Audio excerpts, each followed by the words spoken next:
Your job now is to stand by our new manager.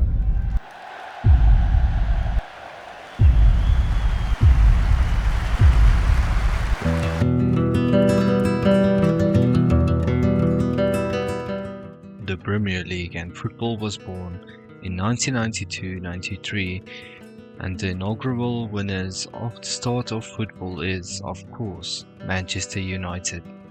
In the following 10 seasons, United won the league 7 times, a treble, and will be a mainstay in top 3 for the next 20 years. Until Ferguson's retirement, United was almost untouchable. In the Premier League era, United's worst season under Sir Alex came in 03-04, finishing third with 75 points, 23 wins, 6 draws, 9 losses. Since then, Manchester United Football Club has endured far more miserable seasons. Today I want to stack them up and look at what might be truly the worst season in United's history. Please like and subscribe. I'm Chris from the Touchline Reports, and let's take a look at United's worst season.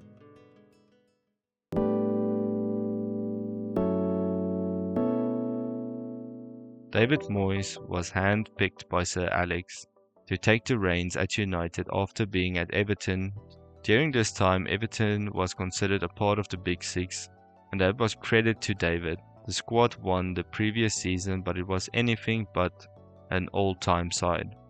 Most of the core players like Rio, Vidic, Evra and Carrick were in their mid-30s. Ryan Giggs at this time was 40 years old.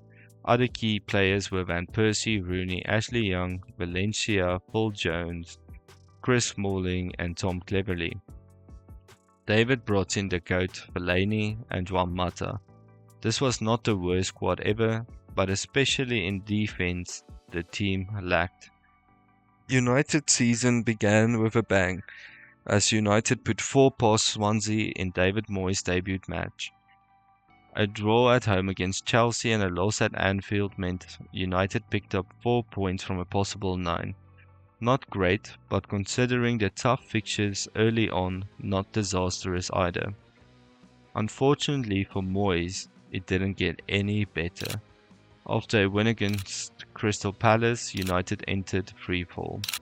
By April, they were 7th in the league, and following a 2-0 defeat to Everton, United sacked Moyes on the 22nd of April, with player-manager Ryan Giggs seeing out the season.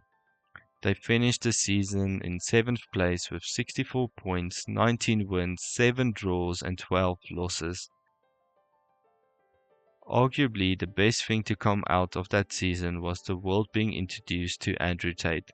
Not the human trafficker, but the OG Andy Tate. Biggest fool in Manchester, and that is you, David Moyes.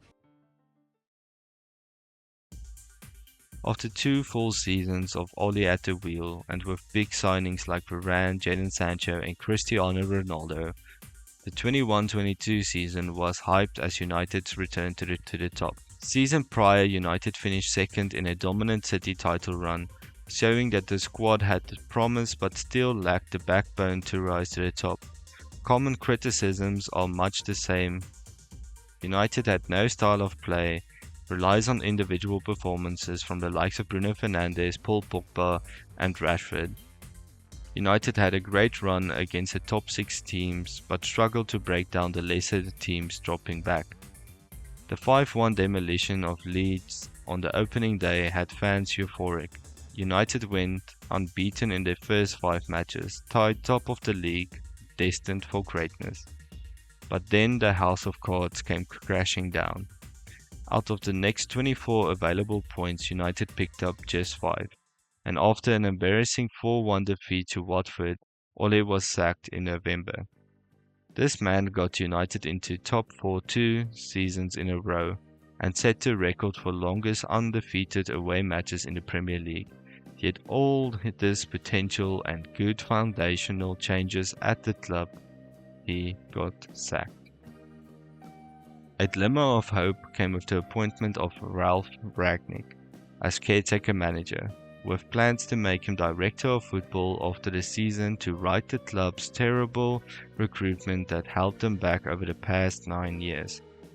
That idea didn't last.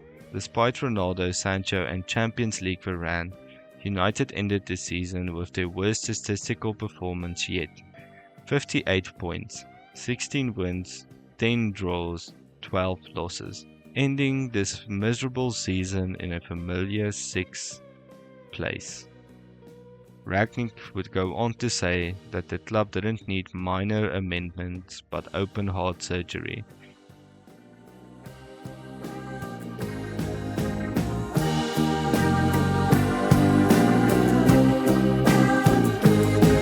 Erik ten Hag's debut season was promising.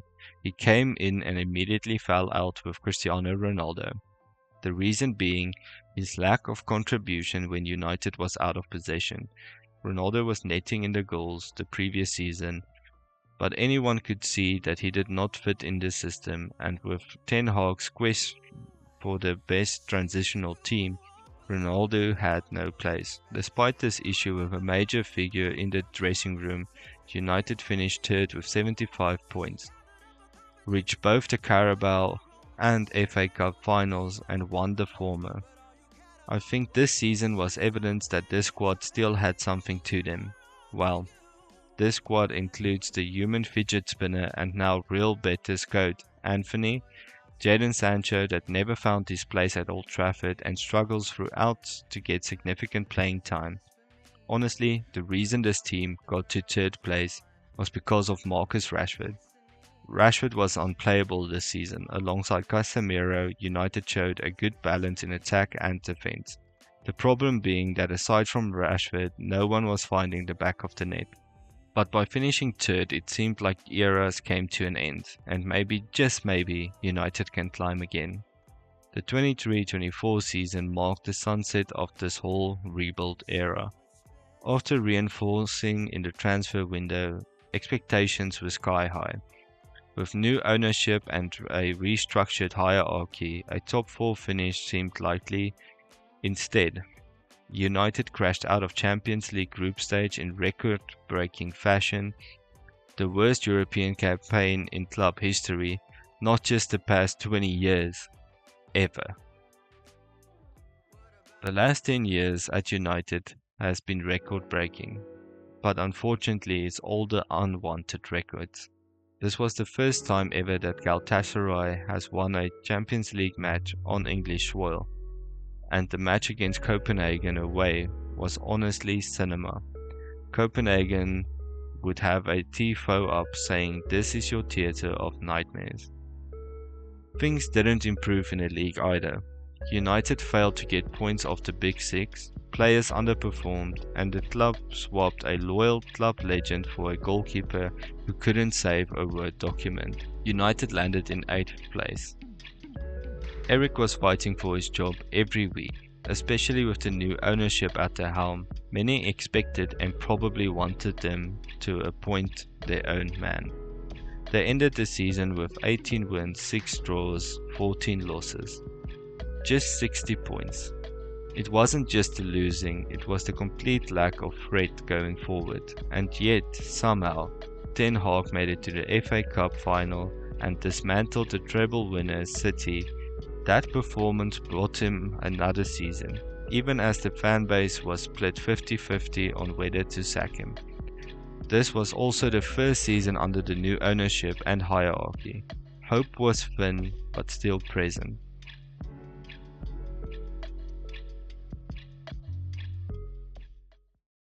The 2024 season started with United making big moves in the transfer window. We saw the likes of Joshua Zirkzee, Matthias de Ligt, Masraoui, and young defensive superstar Lenny Euro join the side. Side note, I have to mention that United signed Mason Mount the previous season. Mason has yet to show any form due to constantly being injured. Influential left-back Luke Shaw will also be injured for most of the season. United opened with a win against Fulham, with Zirkzee scoring on his debut, but they were quickly brought back down to earth with a 2-1 loss to Brighton. The performance was uninspiring and following the same sluggish build-up play from the previous season. It got worse. United hosted Liverpool at Old Trafford, and after 2 errors by Casemiro, United were demolished in a 3-0 defeat.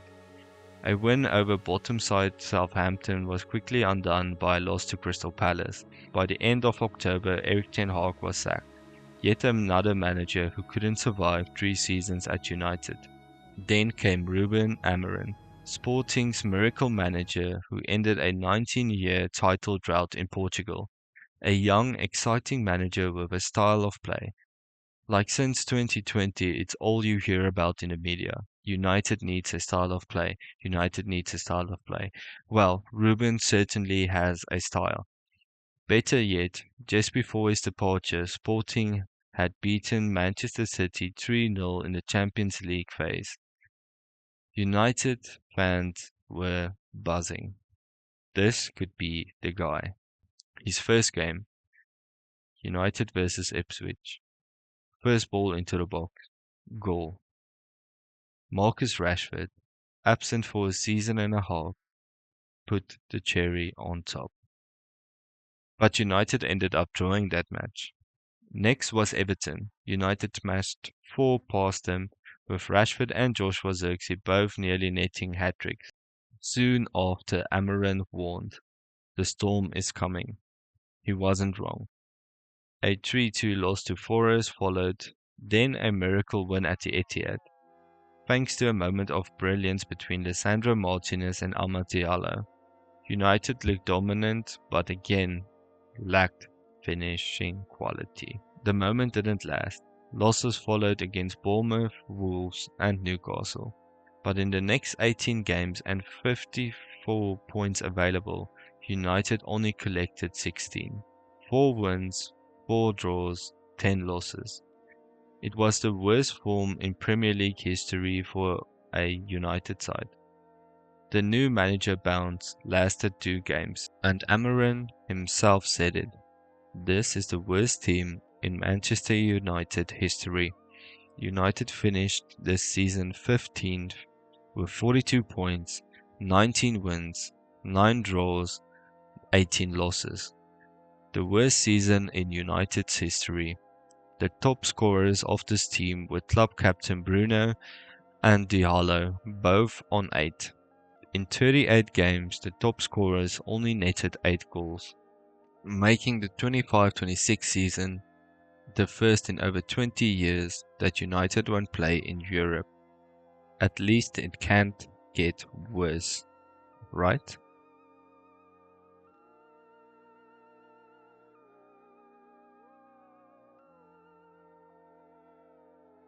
Thank you for watching until the end. What do you think were the biggest reasons for this disaster class from United? I've been Chris from the Touchline Reports. Please like and subscribe. Cheers.